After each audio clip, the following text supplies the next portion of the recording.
Bharatiya Janata party के माननीय मनोज तिवारी जी बोले हैं, मनीष कश्यप से मिलते ही बोले कि मनीष बाबू अभी 180 दिन हुआ भी नहीं और बिहार की सरकार गिर गया। मनीष कश्यप जी बोलते हैं मनोज तिवारी जी से कि भैया अगर आप हमारे घर पे नहीं आए होते तो बिहार की सरकार नहीं गिरा होता। तो अगर आप बिहार से हैं और इस वीडियो को देख रहे हैं तो इस वीडियो को ज़्यादा से ज़्यादा शेयर जरूर कीजिए। इसलिए मैं वीडियो इस तरह में आके बना रहा हूं ताकि आप इस हरियाली को देखकर आपको बिहार अंदाज़ा लगता होगा कि हमारे बिहार में इतना फसल होने के बावजूद भी, हमारे बिहार में इतना हरियाली होने के बावजूद भी, हमारे बिहार में इतना खूबसूरती होने के बावजूद भी हम दर दर के ठोकरे खाते हैं कभी दिल्ली, मुंबई, गुजरात जैसे शहरों में। और इसी के लिए मनीष कश्यप जी आवाज़ उठाए थे तो 9 महीना जेल के अंदर में थे और बाहर आए तो सरकार भी गिर दिया। आइए हम उन्हीं के बारे में हम जानने की प्रयास करते हैं, तो बने रहिए वीडियो के अंत तक। और चैनल पर नए हैं तो चैनल को सब्सक्राइब जरूर कर लीजिए और इस वीडियो को ज़्यादा से ज़्यादा शेयर जरूर कर दीजिए। अभी 180 दिन हुआ भी नहीं और उससे पहले ही सरकार गिर गई। बिहार के चर्चित पत्रकार मनीष कश्यप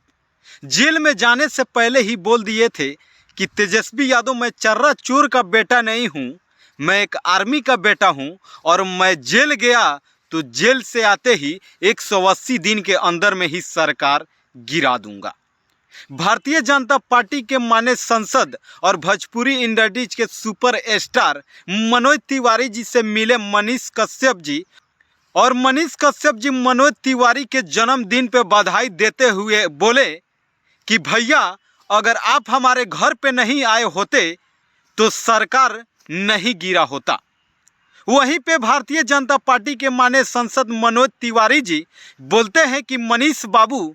अगर अन्याय हो जाए तो न्याय जरूर मिलती है और इसी का वजह है कि अगर आप बोल दिए थे कि 180 दिन के अंदर में सरकार गिरा दूंगा तो अभी 180 दिन हुआ भी नहीं और सरकार गिर गया। मनीष कश्यप को बोलते हुए मनोज तिवारी जी बोलते हैं कि मनीष कश्यप जी, आप योद्धा थे और योद्धा हैं और योद्धा रहेंगे। अगर आप भी बिहार से हैं तो आपके मोबाइल के डिस्प्ले पे जो बैकग्राउंड दिख रहा है इस वीडियो में, तो ये बिहार का ही नज़ारा है। जो आपके पीछे बैकग्राउंड में मेरा जो बैकग्राउंड दिख रहा है हरी हरी, वो कोई कुछ और नहीं, ये गेहूं है। ये गेहूं का फसल है और इसलिए मैं इस वीडियो को बना रहा हूं इस गेहूं के सामने कि अगर आप भी बिहार से हैं तो इस वीडियो को देखकर ज़्यादा से ज़्यादा शेयर कर दीजिए और चैनल पर नए हैं तो चैनल को सब्सक्राइब जरूर कर लीजिए। इसलिए कि अगर आप भी बिहार से हैं और हमारे बिहार में इतना हरियाली होने के बावजूद भी हम बिहार में तो वोट देते हैं, लेकिन रोजगार के लिए, पैसे के लिए, नोट के लिए, अपने घर परिवार को चलाने के लिए दिल्ली, मुंबई, गुजरात जैसे शहरों में, तमिलनाडु जैसे शहरों में, साउथ जैसे शहरों में, कभी महाराष्ट्र तो कभी पूना तो कभी गुजरात तो कभी दिल्ली तो कभी अलीगढ़ तो कभी हैदराबाद तो कभी पुणे तो कभी कहीं तो कभी कहीं, इसलिए जाते हैं कि हमारे बिहार में इतना हरियाली होने के बावजूद भी अपने परिवार को चलाने के लिए, अपने रोजगार के लिए दर दर के ठोकरे खाते हैं। ये ठोकरे हम नहीं खाते हैं, हमें ये ठोकरे खिलाया जाता है और खिलाने वाले से दोषी ज़्यादा सबसे दोषी हम हैं कि हम जात और धर्म के नाम पे और कुछ पैसे के नोट के सहारे हम वोट उन लोगों को देते हैं जो कहीं ना कहीं हमें लाचार बनाने की प्रयास करते हैं, हमें बेवकूफ़ बनाने की प्रयास करते हैं, हमें बेसहारा बनाने की प्रयास करते हैं। और इतना हरियाली छोड़ने के बावजूद, इतना हरियाली को देखने के बावजूद भी, हमारे स्टेट में इतना हरियाली होने के बावजूद हम अलग अलग स्टेट में जाते हैं सिर्फ रोजगार के लिए।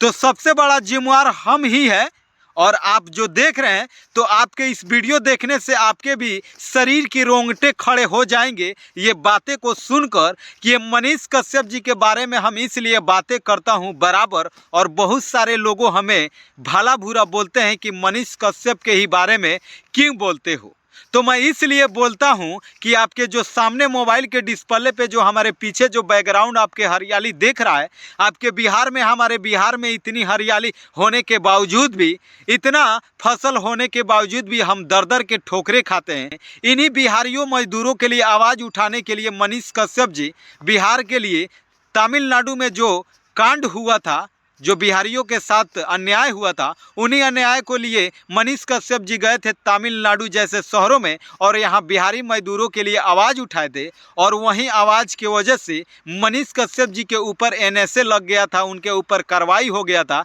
यहाँ तक मनीष कश्यप जी के घर के कुर्की जब्ती हो गया था।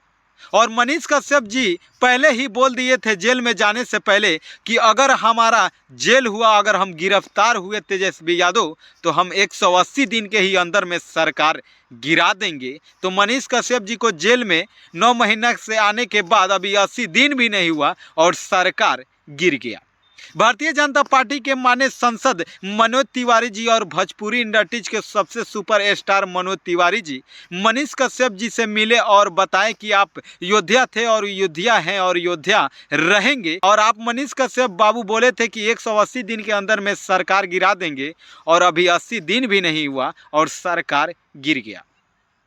तो अगर आप बिहार से हैं और इस वीडियो को देख रहे हैं तो इस वीडियो को ज़्यादा से ज़्यादा शेयर जरूर कीजिए। इसलिए मैं वीडियो इस तरह में आके बना रहा हूं ताकि आप इस हरियाली को देखकर आपको बिहार अंदाज़ा लगता होगा कि हमारे बिहार में इतना फसल होने के बावजूद भी, हमारे बिहार में इतना हरियाली होने के बावजूद भी, हमारे बिहार में इतना खूबसूरती होने के बावजूद भी हम दर दर के ठोकरे खाते हैं कभी दिल्ली, मुंबई, गुजरात जैसे शहरों में। और इसी के लिए मनीष कश्यप जी आवाज़ उठाए थे तो 9 महीना जेल के अंदर में थे और बाहर आए तो सरकार भी गिर दिया। और ना जाने अब बिहार में क्या क्या होने वाला है। फिलहाल में ही वोट होने वाला है प्रधानमंत्री जी का। अब देखना ये है कि बिहार के जनता और भारत देश के जनता किसको चुनता है। कहीं ना कहीं हम सभी लोगों से बताएंगे कि हम जिनका फ़ैन है, मैं साफ साफ बोल देता हूं कि मैं मोदी जी का फ़ैन हूं।